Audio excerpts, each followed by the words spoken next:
La séance est ouverte. L'ordre du jour appelle les questions au gouvernement. La parole est à Pascal de Guilhem. Merci, Monsieur le Président.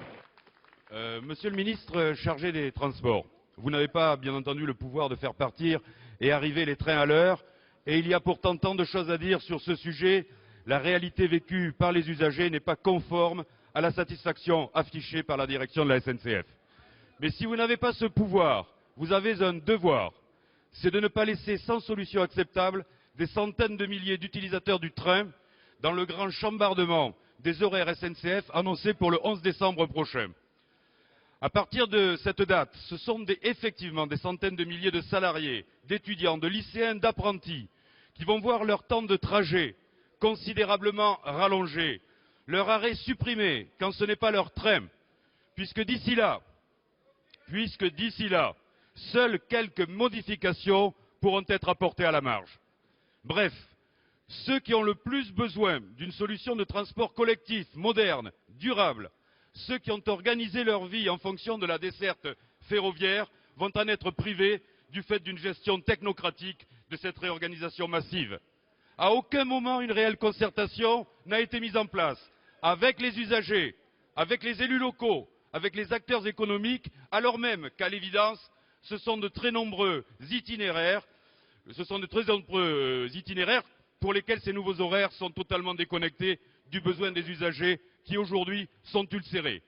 Ce chamboulement intervient dans un contexte de fonctionnement dégradé par la réduction des personnels, la vétusté de quantité de matériel, les incidents de réseau, le quasi-abandon de certaines lignes, et ce malgré les efforts notables des régions.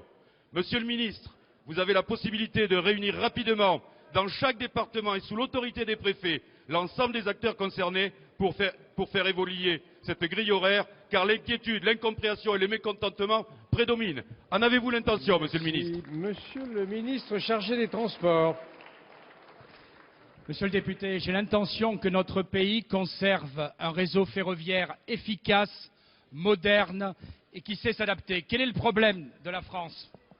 Pendant des années, tout gouvernement confondu, nous avons su ensemble développer la grande vitesse. Et je le dis très simplement, nous avons peut-être aussi ensemble un peu oublié le réseau classique. Traditionnellement, ce sont depuis des années 500 km de réseau classique qui sont rénovés chaque année. Nous avons décidé de passer désormais avec Nathalie Kosciusko-Morizet à plus de 1000 km de réseau classique rénové pour faire en sorte qu'au-delà de la grande vitesse, les lignes d'aménagement du territoire puissent continuer à être desservies.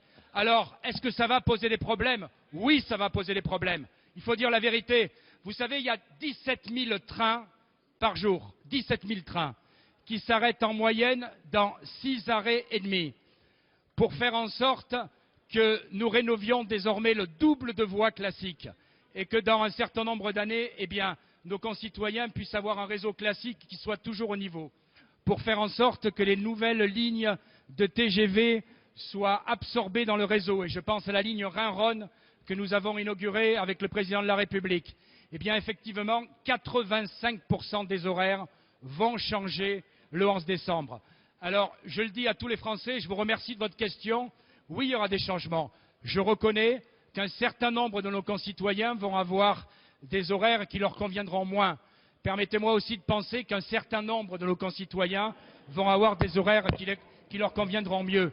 C'est simplement une révolution ce 11 décembre pour faire en sorte que la France conserve toujours un niveau de voie ferrée qui a fait, j'allais dire, son atout et qui continue dans les années à venir à faire son atout. J'en profite, Monsieur le Président, pour dire qu'à partir de mardi, tous les voyageurs de la SNCF se verront distribuer ce tract pour mieux les